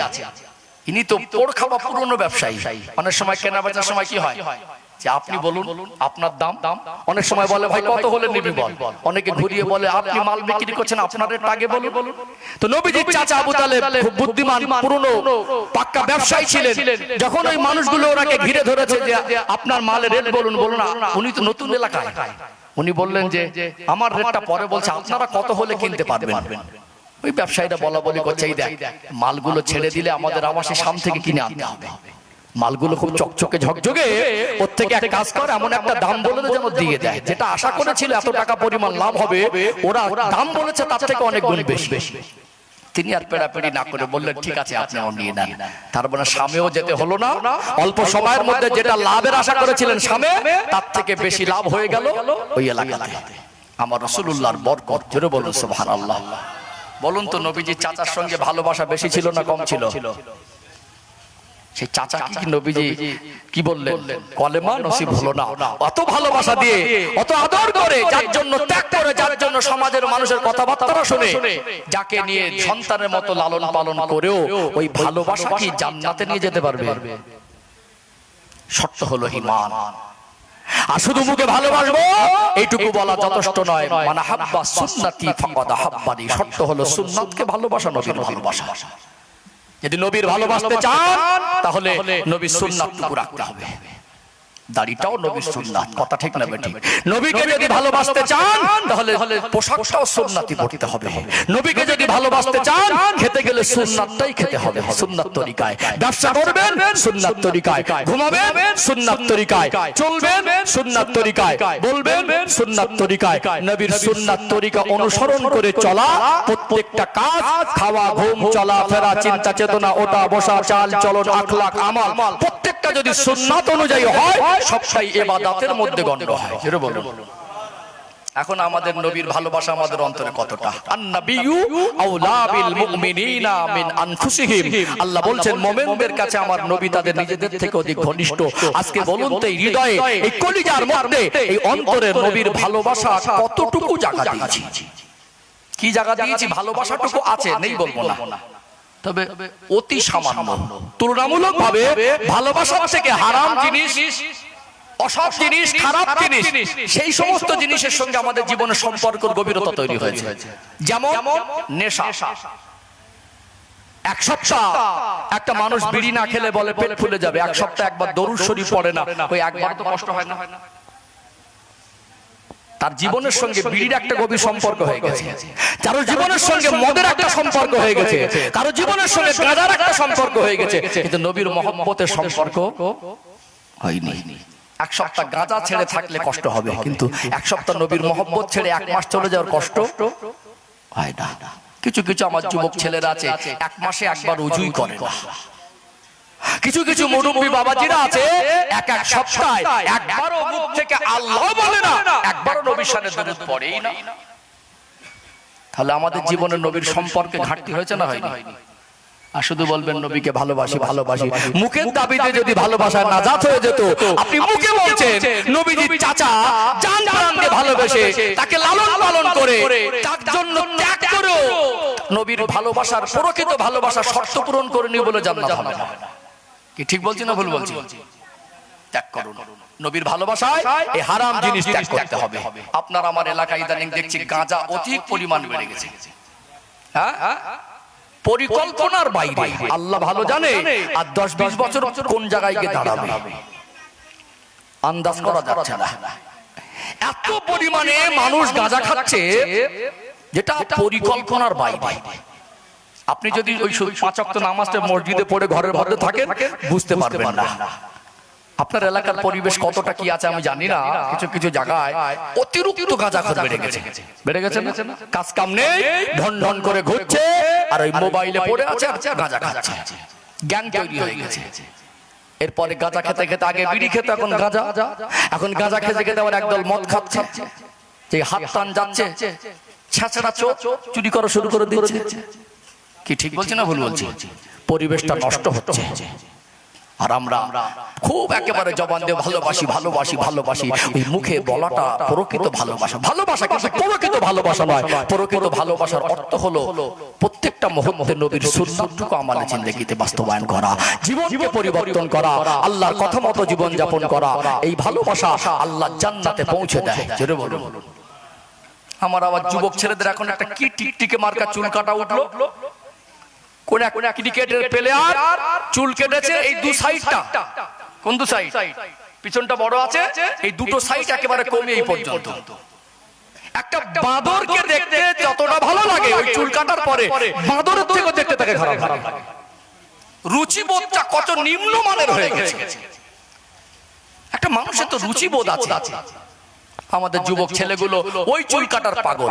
একটা খেলার প্লেয়ার চুল কেটেছে, ওই চুল কাটা দেখে তার পিছনে পাগল হয়ে গেলে তোমার কাছে কি তোমার রাসূলের থেকে খেলার প্লেয়ারটা তোমার কাছে দামি হয়ে গেল? রাসূলের আদর্শ থেকে তার চুল কাটার কাটিটা তোমার পছন্দ হয়ে গেল। তুমি কেমন নবীর উম্মত? কষ্ট পাচ্ছেন নাকি? কষ্ট পাচ্ছেন? আর বাপাও কেমন, আর কি পরিবেশে মানুষ করেছে, তার ভিতরে লজ্জা শরমটা কতটুকু কমে গেছে। ওই অবস্থায় বাপ, চাচা, গুরুজন, বড় ভাইয়ের সামনে ঘুরছে, কোনো পরোয়া নেই, মনে করছে ফ্যাশন, মনে করছে মডার্ন। পৃথিবীতে ফ্যাশন তো নবীর আদর্শ, মডার্ন তো নবীর আদর্শ, আদব তো নবীর আদর্শ। এর বাইরে কি যে ফ্যাশন আর মডার্ন মনে করছেন, ওটা ফ্যাশনও না, মডার্ন না, ওটা অসমতা, ওটা বেহায়াপনা, ওটা অশ্লীলতা। বাপজিরা, ভাইরা, ছেলেদেরকে আদর্শবান সন্তান হিসেবে গড়ে তুলুন, সন্তানদেরকে ছোট থেকে আদর্শবান হিসেবে গড়ে তুলুন। আপনারা যারা, যে সমস্ত আমার যুবক ভাইরা আজকে কুপথে যাচ্ছে, আমি রবিউল ইসলাম, আমি ভাই মনে করে দুটো কথা বলার হক, অধিকার আমার আছে না? আছে না? ওরা তো আমারই ভাই, ওকে কষ্ট দিলে আপকে কি বুকে টানতে হবে যে তুমি নবীর উম্মত, তোমার চুল কাটাটা কোনো খেলোয়াড়ের অনুসরণ হবে না, রাসূলুল্লাহর অনুসরণ হবে। আজকে তুমি ওই কাজ করলে, মানে তুমি প্রমাণ করলে যে আমার রাসূলের আদর্শ থেকে ওই আদর্শটা আমার কাছে বড়। মান তাশাব্বাহা বিকওমিন ফাহুয়া মিনহুম, যে ব্যক্তি যার অনুসরণ করবে আল্লাহ তার সঙ্গে তার হাসর করাবেন। এক তো চুল কাটা গেল, আবার এখন দেখছি কিছু মানুষ দাড়ি রাখছে, সেটাও একটা খেলোয়াড়ের, একটা প্লেয়ারের অনুসরণ। দাড়িটা রাখছে দিক থেকে ছোট ছোট ছোট করে, এই জায়গাটা একটু বড়। ও সমাজকে বোঝাচ্ছে যে আমি দাড়ি রাখতে পারি, আমার অসুবিধে নেই, তবে রাখতে যদি হয় নবীর সুন্নাতে নয়, কোন খেলোয়াড়ের অনুসরণ, খেলোয়াড়ের অনুসরণ। যতদিন রাখতে পারেননি, যতদিন রাখার ইচ্ছা ছিল না, একরকম অন্যায় করছিলেন, একটা ভুল করছিলেন, একটা সুন্নাতকে জবাই করছিলেন, একটা কার্যত ফরজের 10 ভাই, এত বড় একটা সুন্নাত অ্যাবাউট করে চলছিলেন। এখন আপনি রেখে প্রমাণ করেছেন রাখতে পারেন, অসুবিধা নেই, তবে নবীর সুন্নাতে নয়। এটা কি নবীকে ছোট করা হলো না? ছোট করা হলো না? তাহলে আপনি বলছেন নবীকে ভালোবাসি, নবীর ভালোবাসায় জীবনটাকে পরিবর্তন করুন, ওই ভালোবাসাটা আল্লাহ জান্নাতে পৌঁছে দেবে। জোরে বলুন। আমার কথা কি বুঝতে পারছেন? শুধু মুখে বললে হবে না, শুধু মুখে বললে হবে না। মুরব্বী বাবাজিদের একটা নসিহত করে যায়, যারা বিড়ি খাওয়া অভ্যস্ত, ত্যাগ করুন। একটা মাসালা বলি আপনাদের, কাঁচা পেঁয়াজ বা রসুন খেলে গালে দুর্গন্ধ হয় না? হয়তো আপনি 5 ওয়াক্ত নামাজ মসজিদে বা জামাত পড়েন, আছে কিছু মানুষ অন্তরটা মসজিদের সঙ্গে লেগেই থাকে, আছে না? বাড়িতে আসছেন, একটু চাষবাসের কাজ করেন, কৃষি কাজ করেন, বেলা হয়ে গেল, একটা কাজ ছেড়ে আসতে পান্তা বেলা বা দুপুর হয়ে গেল, বাড়িতে পান্তা ভাত খাবেন আর এসে নামাজ জামাতে দাঁড়াবেন। ওই সময় কি উচিত হবে যে আমি পান্তা খেতে খেতে বা ভাত খেতে খেতে আমার জোহরের রক্ত এসে যাচ্ছে, নামাজে যাব, তাহলে ওই সময় কাঁচা দুর্গন্ধ হয়ে যায়, কাঁচা পেঁয়াজ বা রসুন খেয়ে মসজিদে আসা কি উচিত হবে? ওই দুর্গন্ধটাও আল্লাহর ফারিস্তাদের সহ্য হয় না। যারা বিড়ি বা সিগারেট খান, ভালো করে কুল্লি করে দেখবেন তো দুর্গন্ধ যায় কিনা। এখন যদি বলেন আমি ছাড়তে পারছি না, মারা যাবার পরে আপনাকে যখন গোসল দেওয়া হবে, যারা মাইয়িতকে গোসল দেয় জিজ্ঞাসা করে দেখবেন যে মানুষকে, মরা মানুষকে গোসল দিলে ভালো করে কুল্লি করানো যায়, বেরাস করানো যায়? যায় কি? যায় না। তাহলে একটা মানুষ যদি বিড়ি খেয়ে মারা যায়, তার মুখে দুর্গন্ধটা নিষ্পত্তি করা সম্ভব হবে? সম্ভব হবে না। আপনি ছাড়তে পারছেন না, মানে বোঝাতে চাইছেন মরে যাব তো ছাড়বো না, মরে যাব তো। সামান্য মুখের কাঁচা পেঁয়াজ আর রসুনের দুর্গন্ধে যদি ফারিস্তাদের কষ্ট হয়, একজন নেক বান্দা, মুমিন বান্দা, নবীর আশিক বান্দা ইন্তেকালের সময় যখন হয়, আল্লাহর রহমতের ফারিস্তারা তার কাছে হাজির হয়। আল্লাহ পাক জান্নাতি রেশমি রুমাল দিয়ে প্রেরণ করেন। আল্লাহ পাকের তরফ থেকে আওয়াজ হয়, ইয়া আইয়াতুহান নাফসুল মুতমাইন্না ইরজিই ইলা রাব্বিকি রাদিয়াতাম মারদিয়া, হে পবিত্র আত্মা, তুমি তোমার রবের সন্তুষ্টির দিকে এসো। আল্লাহর নবী সাল্লাল্লাহু আলাইহি সাল্লাম বলেন, একটা পানির পাত্র থেকে শেষ পানির ফোঁটাটা যেমন আস্তে আস্তে আস্তে আস্তে ওই পাত্র থেকে আলাদা হয়, মুমিন বান্দার রূহটা শরীর থেকে তেমনি ওই রকম ভাবে আলাদা হয়। আল্লাহ পাক মুমিনের ইন্তেকালটাকে আমার আল্লাহ সহজ করে দেন। জোরে বলুন। এই পাত্রে পানি আছে না নেই? পুরো পানিটা ঢেলে দিয়ে একদম শেষ ফোঁটা একটা পানি আসবে না, সময় লাগবে। সব পানিটা একসঙ্গে পড়ে গেল, একেবারে শেষ কাতরাটা আস্তে আস্তে আস্তে আস্তে একদম সামান্য ভাবে টপ করে পড়ে যাবে। আল্লাহ নবী বললেন, ওই শেষ কাতরাটা যত আস্তে আস্তে পাত্র থেকে আলাদা হয়, মুমিনের রূহটা আস্তে আস্তে আস্তে আস্তে ওই রেশমি রুমালে আল্লাহর ফারিস্তা মালিক আল মউত আজরাইল আলাইহিস সালামের হাত বরাবর হয়ে রেশমি রুমালে চলে যাবে। জোরে বলুন।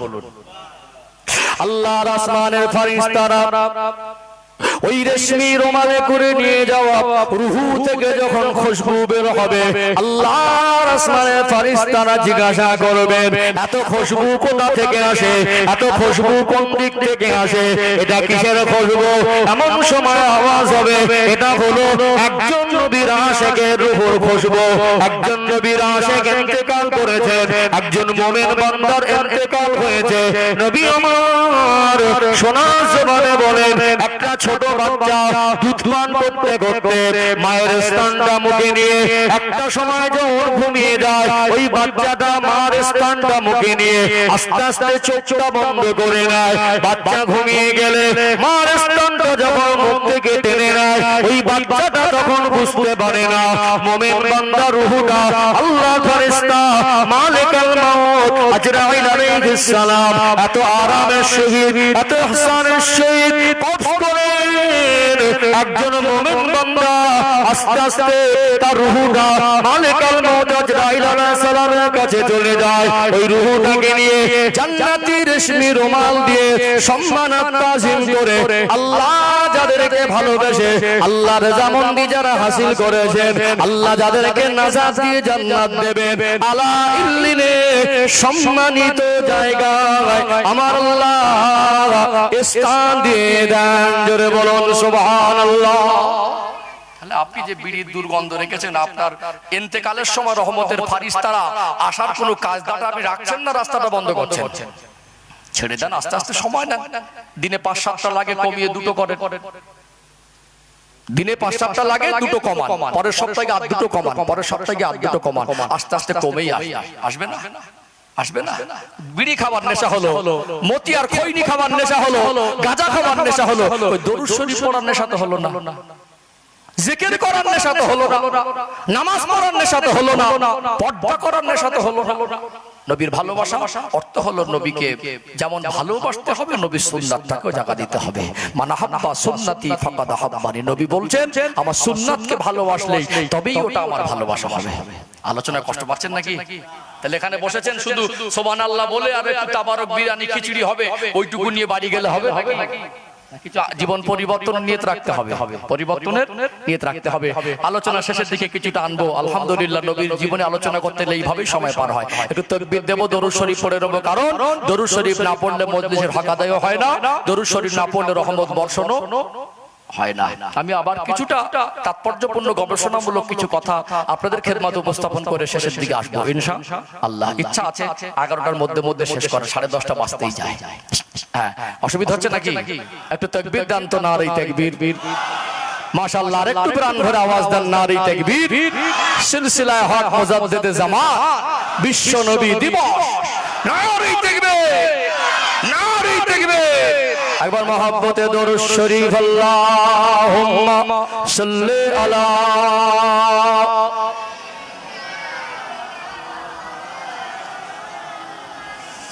ওয়া আলা আলি সাইয়্যিদিনা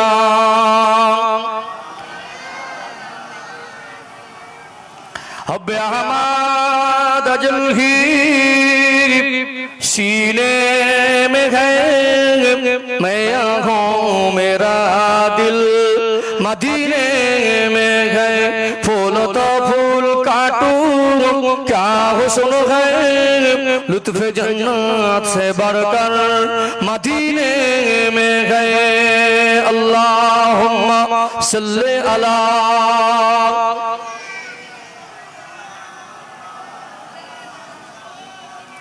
व अला आले सय्यिदिना। आरो मोहब्बत अल्लाहुम्मा सल्ली अला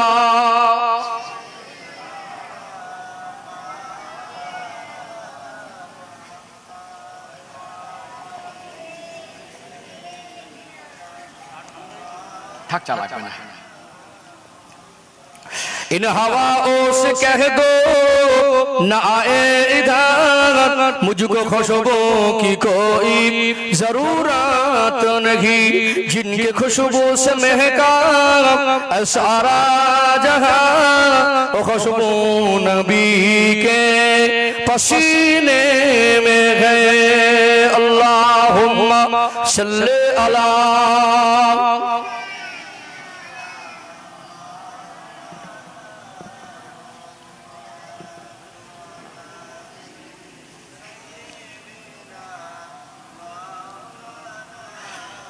একটু জিকির করেন লা ইলাহা ইল্লাল্লাহ লা ইলাহা ইল্লাল্লাহ লা ইলাহা ইল্লাল্লাহ মুহাম্মাদুর রাসূলুল্লাহ আল্লাহুম্মা সাল্লি আলা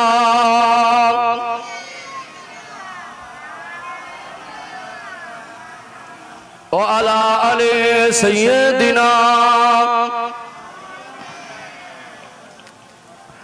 ও ভাইজানেরা সোনার মানিক যুবকেরা আব্বারা মায়েরা নবী দিবসের মাহফিলে বসেছেন উদ্দেশ্য হবে নবীর ভালোবাসা অর্জন করা উদ্দেশ্য হবে এই মাহফিল থেকে শিক্ষা অর্জন করে জীবনটাকে পরিবর্তন করা মুখে বলবো নবীকে ভালোবাসি সত্যি যদি ভালোবাসেন এই ভালোবাসাটা বাস্তবায়ন করতে হবে নবীর সুন্নাত আমল করে আমাদের জীবন যাপনে প্রত্যেকটা মুহূর্তে নবীর সুন্নাত যদি আমাদের জিন্দেগিতে বাস্তবায়ন করতে না পারি শুধু মুখের দাবিতে নাজাত পাওয়া সহজ হতে পারে না প্রকৃত ভালোবাসা কি এটাই বোঝাতে গিয়ে আমার রাসূলুল্লাহ চাচা যান আবু তালেবের কথা তুলে ধরছিলাম আমার নবীকে কম ভালোবাসি রে আমার নবীকে সন্তানের মতো করে লালন পালন করলেন কতদিনের সম্পর্ক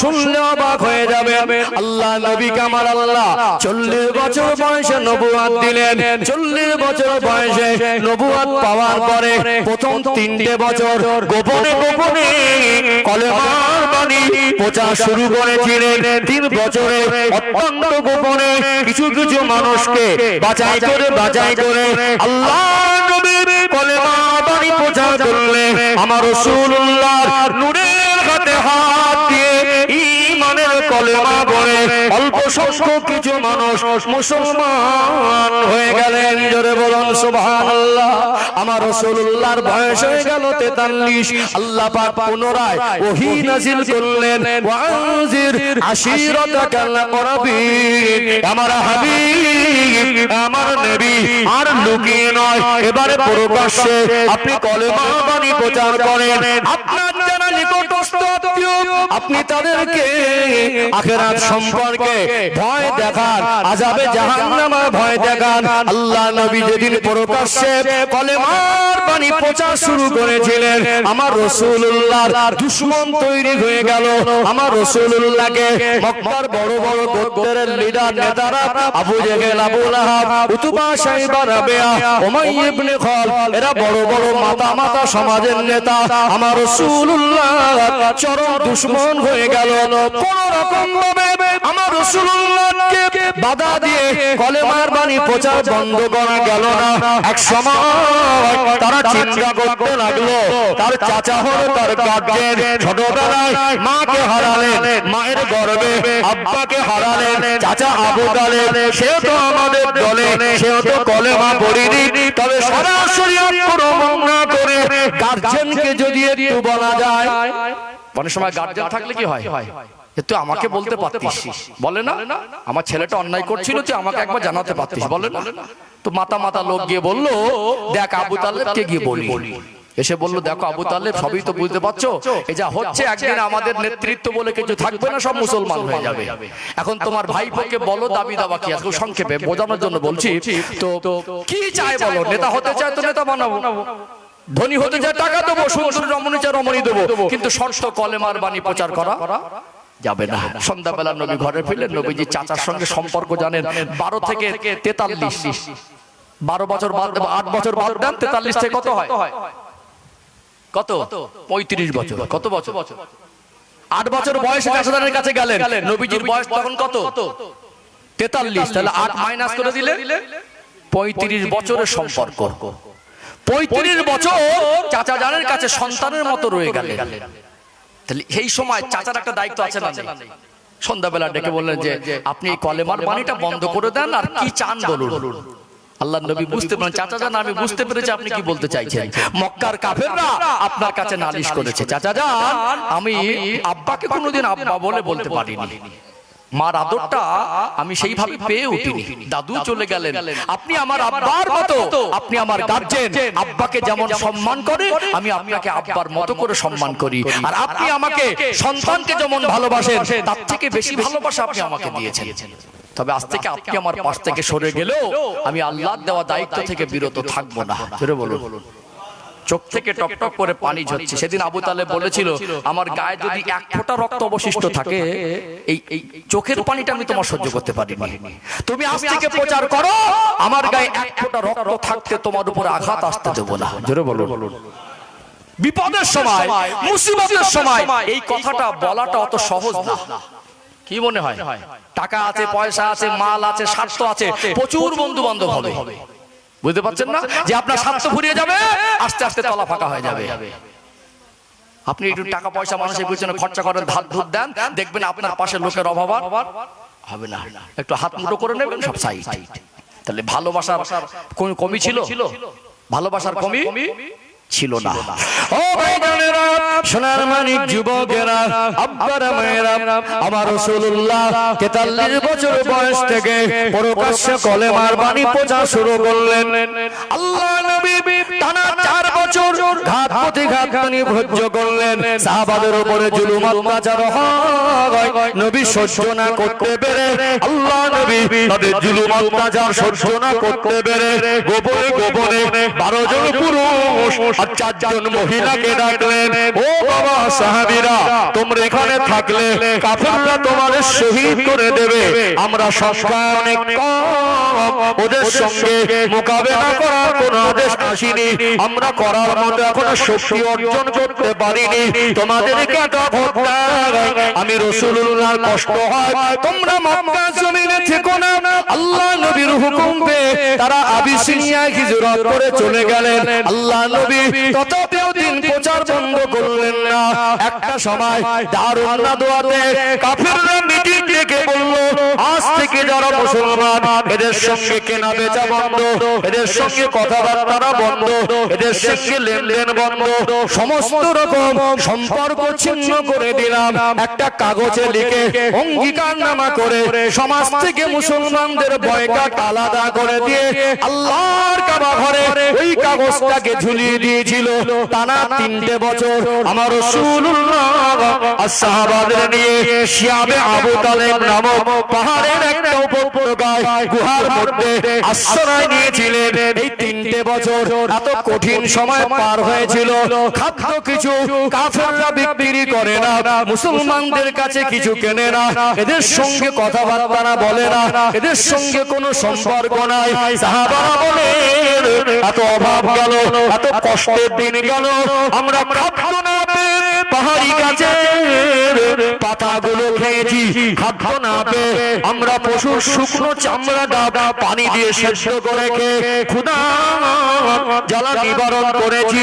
এমন দুর্দিনের সময় 3 বছর একটা গুহার মধ্যে মুসলমানদের বয়কট করে রাখা অবস্থায় সেদিন নবীজির চাচা আবু তালেব আল্লাহ নবীর পাশ থেকে সরে যায়নি।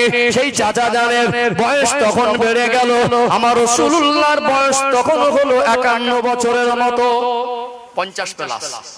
নবীজির চাচা আবু তালেব তখন অসুস্থ হয়ে বিছানা শয্যা হয়ে গেলেন। নবীজি দেখলেন টানা 42 বছরের সম্পর্ক। কত বছর? 8 থেকে 50, 50 থেকে 8 বাদ দিলে কত থাকে? 42 বছর। দুঃখের দিনে, মুসিবতের সময়, সর্বহালতে আমার চাচা শুধু কলেমা পড়েনি, কিন্তু এত পরিমাণে ভালোবাসা দিয়েছে, এই ভালোবাসা দেওয়ার সৌভাগ্য অনেকের হবে না। আমরা উম্মত হতে পারি, আমার রাসূলকে আমাদের পরিশ্রমের টাকা দিয়ে কিছু মেহমানদারি করতে পেরেছি, রাসূলের খেদমত করতে পেরেছি, আমরা চেহারাটুকু দেখা সৌভাগ্য পাইনি। নবীকে 42 বছর কাছে রেখেছেন, ঘাত প্রতিঘাত সব সময় বিপদে ছিলেন। সেই চাচা জানের ইন্তেকালের সময় আল্লাহর নবী ঘেমে গেলেন। একবার চাচা জানের কানের কাছে, চাচা জান একবার পড়ে নেন কলেমা, আবার মুখ ফিরিয়ে নেয়। কাফেররা বিভিন্ন রকম কথাবার্তা বলে, আবার বলেন চাচা যান শুধুমাত্র একবার যদি কলেমা পড়েন আমি আল্লাহর জান্নাতে নিয়ে যাওয়ার জন্য আমি রাসূল জিম্মাদার হয়ে যাব। জোরে বলবেন না। কিন্তু নবীজির চাচা যান ওই অবস্থায় ইন্তেকাল করলেন। আল্লাহর নবীর চোখ থেকে এত পানি ঝরছিল, নবী যখন ঘর থেকে চাচাজান ইন্তেকালের পরে বেরিয়েছেন, সাহাবারা অপেক্ষা করছিলেন হয়তো আমার রাসূল আজকে চাচাজানকে কলেমাটা পড়িয়ে দেবেন। এর দ্বারা বোঝা যায় ইসলাম প্রচার জোর করে হয়নি, ইসলামের আদর্শ দেখে মানুষ ইসলামের ছায়াতলে আশ্রয় নিয়েছে। ইসলাম প্রচার কতলের দ্বারা হয়নি, ইসলামের আদর্শ দেখে মানুষ ইসলামের মধ্যে আসছে। কথা ঠিক না বেটি? তাই যদি হতো নবীজির চাচাকে এত ভালোবাসা কোনোদিন নবীজি জোর করে পড়িয়েছেন? মুসলমান জোর করে হয় না, মন থেকে হতে হয়। পরিবর্তন আমি হুজুর কেন, হুজুরের বাবা 14 পুরুষের ক্ষমতা নেই আপনাকে করে দেবে। আপনি নিজের থেকে যদি পরিবর্তন না হন। সেদিন নবীজির চাচার ইন্তেকালের পরে নবীজি যখন বেরিয়েছিলেন বাকরুদ্ধ হয়ে গেলেন। সাহাবারা আমার নবীকে জিজ্ঞাসা করছেন, ইয়া রাসূলুল্লাহ, আপনার চাচাজানকে কি আপনি কলেমা পড়াতে পেরেছেন? আল্লাহর নবী তো একদিকে কষ্ট, সেদিন বলেছিলেন আমি চাচাজানকে ইন্তেকাল হতে দেখেছি, আমি চেষ্টা করেছি চাচাজানের মুখে কলেমাটা শুনতে পেলাম না। আল্লাহর নবী সেদিন এত কাঁদছেন যে এই 42 বছর সুখে দুঃখে সর্বহালাতে আমার চাচাজান আমার জন্য ঢাল ছিল, আমার মাথার থেকে একটা ছাতা উড়ে গেল। আর সেই চাচাকে আমি সুপারিশ করতে গেলে তো শর্ত হলো কি? ঈমান। আমি যে রাসূল সুপারিশই করব জান্নাতের জন্য, এই শর্ত অপশনটুকু আমার কাছে নেই। সেদিন অতিরিক্ত মন খারাপ করে নবী ডুকরে ডুকরে কাঁদছিলেন। আল্লাহ সান্ত্বনা দিয়ে আমার রাসূলের উপর আল্লাহ কোরআনুল কারীমের আয়াত নাজিল করে দিলেন। জিবরাইল আলাইহিস সালাম আসলেন, নবী পাকের উপরে কোরআনের আয়াত নাজিল হয়ে গেল, ইন্নাকা লা তাহদি মান আহবাবতা ওয়ালাকিন্নাল্লাহা ইয়াহদি মান ইয়াশা। নিশ্চয়ই আপনি যাকে ভালোবাসেন তাকে হেদায়েত করতে পারেন না। হে আমার হাবিব, ইন্নাকা লা তাহদি মান আহবাবতা, আপনি যাকে ভালোবাসেন তাকে হেদায়েত করতে পারেন না। ওয়ালাকিন্নাল্লাহা ইয়াহদি মান ইয়াশা, আল্লাহ যাকে ইচ্ছা করেন তাকে হেদায়েত দেন। কথা কি বলতে পারছেন? বলুন, জীবন পরিবর্তন দরকার আছে কিনা এইটুকু ভাবানোর জন্য এই লাইনটা তুলে ধরা। এত কিছু করেও জান্নাত হবে না। ভালোবাসার কমি ছিল কি? একটু হ্যাঁ দেন না। কিন্তু শর্ত পূরণ হয়নি। আমরা শর্ত পূরণ করেছি, ঈমান এনেছি, আমরা সুপারিশের হকদার হয়েছি, কিন্তু আমরা সুন্নাতের দিকটা ঘাটতি রেখেছি না? এই পরিপূর্ণতা করতে গেলে, পরিপূর্ণতার মাত্রায় পৌঁছাতে গেলে জীবনে সুন্নাত দরকার, ভালোবাসা দরকার। আল্লাহর হাবিবের সম্মান, মাকাম, মর্যাদা, তার জীবনের মুহূর্ত, জীবনের প্রত্যেকটা পর্ব যদি আলোচনা করা যায়, ঘন্টাকে ঘন্টা, দিনের পরে দিন, মাসের পরে মাস শেষ হয়ে যাবে। রাসূলুল্লাহ 63 বছরের জীবন, 63 বছর ধরে বয়ান করা যাবে, নবীর জীবনী বলে শেষ করা যাবে না। এইরকম মহামানবের উম্মত আল্লাহ আমাদেরকে করেছেন। জাস্ট একটা তথ্য বলে 10 মিনিটে সমাপ্ত করব, অসুবিধা হচ্ছে? ঠিক আছে, আমি দু একটা কথা বলে দেই, কয়েকটা জিনিস মগজে ঢুকিয়ে নেন। পৃথিবীতে যারা নবী বা রাসূল, আল্লাহ নবী রাসূলদের ভিতরে তিনটে বড় বড় বৈশিষ্ট্য দেন যেটা সাধারণ মানুষের মধ্যে নেই। এক নম্বর বৈশিষ্ট্য, নবীদের জীবন হয় পবিত্র। কি? নবীদের জীবন হয় পবিত্র।